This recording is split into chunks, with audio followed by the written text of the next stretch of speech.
it looked like that was a little bit of an issue, especially on some of those jumpers, which just fell a little flat. Hopkins and Boyle, two of the best coaches in the conference. First half, guys, is where we pick it up to Sean Schwartz. 8 points before halftime. That was the start Colorado envisioned in the hotel walking over here. Matisse Thybulle forces the steal. He's done a whole lot of that, tying Gary Payton 321 career steals. One that is a steal. Pac-12 record. When was the last time he had one steal? It has been a long time. He told our Lewis Johnson that he's going to be gunning for GP's record. At Eastside Catholic High School. He was a freshman the last time he had one steal. Gary Payton willed him to only have one steal. Yeah, that's why he's there. That's why he's there. GP can sleep easy, at least for one more night. Meanwhile, David Chris, part of a 9-0 burst for the Dogs. UW up by 3. Colorado's Tyler Bay. How about that? That's a zone breaker for you. Yeah, and we were talking about Tyler Bay needing to step up, and he had 22 points and 16 rebounds. He was huge in this game. And hit a ton of important free throws for this team.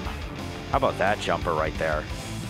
We'll take it. Just before halftime, Colorado 4 of 8 from distance in that first half. Second half now, Thybulle, triple, good, 12 points for him. One of his better offensive outputs. RJ, that move? Well, you were all over that. I was all over it. He's going to be a better shooter than I think people give him credit for in the end. Jaylen Nowell, your player of the year. That's a smooth move for him. He had 14 points. A little bit later, Nas Carter in that conversation for 6th man of the year. Didn't win it, but he comes up big. UW, how about a 16-2 run to start the second half? Carter 14 in this one. He was almost, you could argue, one of the biggest parts of the whole game coming off the bench. Nowell, another 3-ball for him.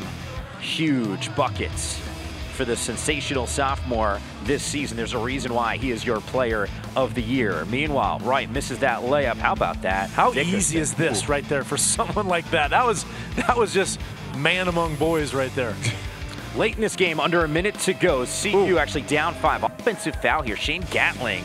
They did not. They needed a 3, and he was trying to do something for them on the offensive end. They didn't do a very good job. Bill Walton said that they didn't do a very good job of putting him in a position to knock down a 3. He was distraught after the game. Evan Batty, his teammate, helping him out.